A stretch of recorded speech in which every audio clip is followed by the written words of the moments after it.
Hello what's up दोस्तों, कैसे हैं आप सभी। फिर से एक बार स्वागत है आप सभी का आपके अपने चैनल में करियर भाई में। दोस्तों, बात आज कर रहे हैं कि जो सवाल आपको इंटरव्यू के दौरान पूछा जाता है कि भाई आपकी मैनेजमेंट स्टाइल कैसी है, तो इसका जवाब कैसे दिया जाए या इसका सही जवाब कौन सा हो सकता है। तो दोस्तों, इसके बारे में हम यहाँ पर बात करने वाले हैं, लेकिन आगे बढ़ने से पहले अगर आप इस चैनल पर नए हैं, अब तक आपने सब्सक्राइब नहीं किया है, तो दोस्तों इंतज़ार किस बात का कर रहे हैं। चैनल को फटाफट सब्सक्राइब कर दीजिए ताकि आप ऐसे ही नए नए वीडियोस देख सकें। और साथ ही साथ दोस्तों, अगर आपको अलग अलग जॉब इंटरव्यूज़ के दौरान कौन से सवाल पूछे जाते हैं अलग अलग प्रोफेशन वाइज, ये देखना है, तो मैंने अलग अलग वीडियोस जो है वो बना करके रखे हैं। आप ऊपर आई बटन पे क्लिक करके उनको भी देख सकते हैं। तो चलिए दोस्तों, शुरू करते हैं। तो दोस्तों, सबसे पहले आपको बता दूं कि ये सवाल क्यों पूछा जाता है। तो ये सवाल इसलिए पूछा जाता है ताकि वो जान सकें कि जिस तरीके की मैनेजरशिप वो लोग चाहते हैं उनके कंपनी के अंदर, वैसी मैनेजमेंट स्टाइल आपकी है या नहीं। आप उनके सारे टीम्स को लीड कर पाएंगे या नहीं, या आप किस तरीके के काम में विश्वास रखते हैं, आपके काम करने की एक मेथड क्या है, आप कौन से पॉलिसीज़ को लेकर के काम वहाँ पर करते हैं, ये बेसिकली वो जानना चाहते हैं।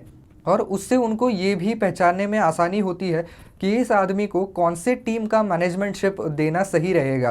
क्योंकि फॉर एग्जांपल अगर कोई आईटी टीम है तो उसके मैनेजमेंट के लिए उस आदमी को जो है वो बहुत ज़्यादा वहाँ पर सुपरविज़न करने की ज़रूरत नहीं है। वो लोग खुद स्किल्ड होते हैं, वो अपने अपने टारगेट अचीव करते हैं। बाद में मैनेजर लोग जो है वो उनको देखते हैं, उनके अंदर अगर कुछ खराबी है, कुछ चीज़ें बदलनी है, तो उसके बारे में बताते हैं। वहीं पर अगर वहाँ पर मार्केटिंग टीम का मैनेजर बनाना है तो वहाँ पर मार्केटिंग टीम के मैनेजर को उसके जो एम्प्लॉयज़ हैं, जो लोग उनके टीममेट्स हैं, उनके साथ कंटिन्यूसली कम्युनिकेशन में रहना पड़ता है, उनको कंटिन्यूसली असिस्ट करना पड़ता है, जिससे कि कंपनी के गोल्स अचीव हो सके।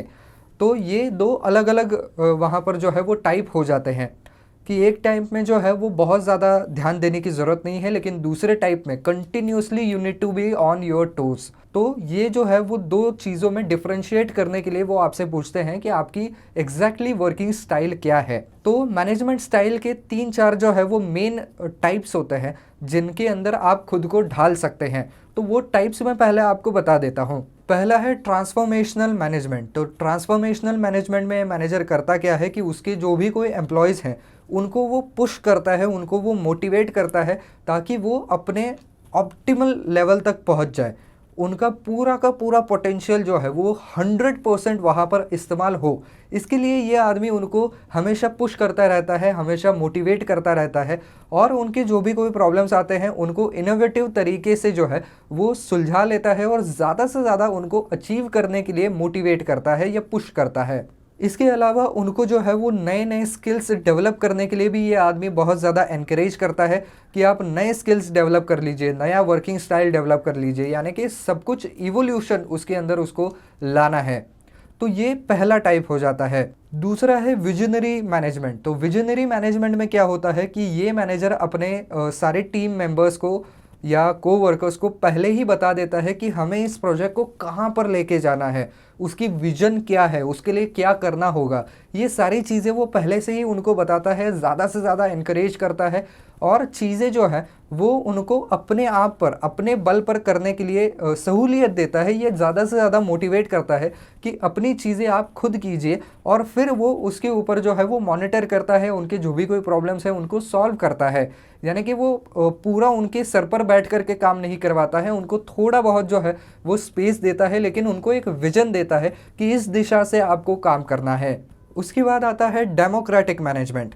डेमोक्रेटिक मैनेजमेंट में क्या होता है कि ये आदमी टीम के अंदर के हर एक व्यक्ति को बोलने का मौका देता है, हर एक व्यक्ति को अपना मत वहाँ पर रखने का मौका देता है, और साथ ही साथ ये भी कहता है कि आप में से हर एक व्यक्ति जो भी कुछ कह रहा है उसको उतना ही ज़्यादा महत्व है, उतना ही ज़्यादा इम्पोर्टेंस है, जिसकी वजह से उन लोगों को वो प्रोजेक्ट जो है वो अपना लगने लगता है, वो उसमें अपना पूरा जो है वो जान लगा देते हैं, और फिर अच्छे से अच्छा जो है वो उससे रिजल्ट निकल करके आता है।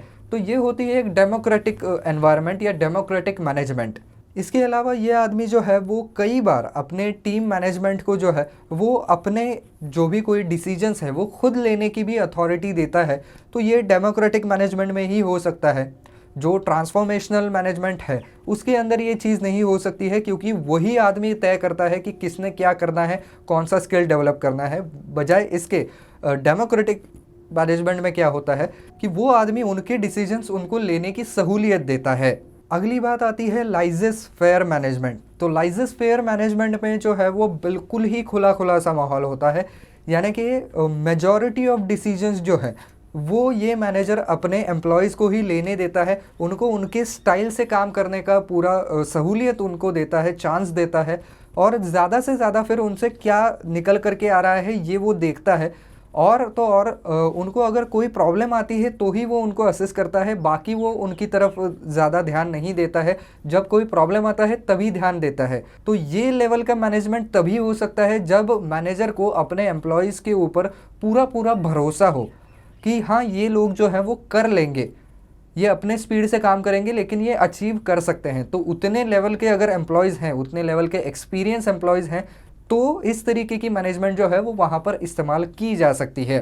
तो दोस्तों ये 4 मेजर टाइप्स होते हैं। अब आप ये फाइनलाइज कीजिए कि इनमें से आप कौन से टाइप में बैठते हैं। अब ये कैसे फाइनलाइज किया जाए, तो सबसे पहली बात तो आप ये सोचने की कोशिश करें या याद करने की कोशिश करें कि क्या आपने कभी किसी के अंडर काम किया है, आपके कोई मैनेजर्स रहे हैं। तो उन सारे मैनेजर्स के बारे में सोचिए और उनमें से कौन सा मैनेजर ऐसा था जिसने आपको जो है वो ज़्यादा से ज़्यादा मोटिवेट किया, जिसके मैनेजरशिप के अंडर आपने बहुत अच्छा काम किया, उसके बारे में सोचिए। और वो किस तरीके से काम करता था उसके बारे में सोचिए। फिर उसके काम को एक कैटेगरी में ढालिए और फिर अपने आप को भी उसमें रख करके देखिए कि क्या मैं इस तरीके से काम करूँगा, क्या मैं उस तरीके से काम करूँगा। और खैर अगर आपके पास एक्सपीरियंस है तो फिर तो अलग बात है, लेकिन अगर एक्सपीरियंस नहीं है तो आप इस तरीके से जो है वो थोड़ा बहुत अपने आप को सोच करके वहाँ पर डाल सकते हैं अलग अलग टाइप्स में। इसके अलावा आपको ये भी अपने आप को सवाल पूछने होंगे कि जिस कंपनी में मैं अप्लाई कर रहा हूँ मैनेजरशिप पोस्ट के लिए, तो वो पोस्ट के डिमांड्स क्या हैं, वो आदमी जो है या उस पोस्ट पे बैठा हुआ आदमी कौन सी टीम को वहाँ पर लीड करने वाला है, जिस टीम को वो लीड करने वाला है वहाँ पर किस तरीके के स्किल्स चाहिए होंगे, उसके अंदर किस तरीके के लोग काम कर रहे होंगे। और फिर बाद में जब आप उस पोस्ट को होल्ड करते हैं उसके बाद हर एक एम्प्लॉय के अनुसार भी आपको आपका रवैया भी चेंज करना पड़ता है, तो वो चीज़ भी आपको दिमाग में रखनी होगी। इसके अलावा आप इसके बारे में भी सोचिए कि एक अच्छा मैनेजर होने के लिए आपके हिसाब से कौन से स्किल्स ज़रूरी हैं, तो वो स्किल्स आपके अंदर हैं क्या, और उन स्किल्स के हिसाब से आप अपने आप को जो है वो कौन से कैटेगरी में रखते हैं, ये भी आपको सोचना पड़ेगा। तो फिर आप इस सवाल का जवाब जो है वो बिल्कुल आसानी से दे पाएंगे, क्योंकि आपके दिमाग में क्लियर होगा कि आपका टाइप कौन सा है, आप उस वर्किंग स्टाइल को क्यों मानते हैं, और आप जो मानते हैं कि एक अच्छा मैनेजर बनने के लिए ये स्किल्स ज़रूरी हैं, उनमें से कौन से स्किल्स का इस्तेमाल जिस टाइप में आप बैठते हैं वहाँ पर होता है। ये सब कुछ जो है वो आपको पहले से ही सोच करके जाना होगा। तो बस दोस्तों आज के वीडियो में इतना ही। आई होप ये वीडियो आपको पसंद आया होगा, काम का लगा होगा। तो दोस्तों अगर वीडियो पसंद आया है तो वीडियो को लाइक करना बिल्कुल ना भूलें।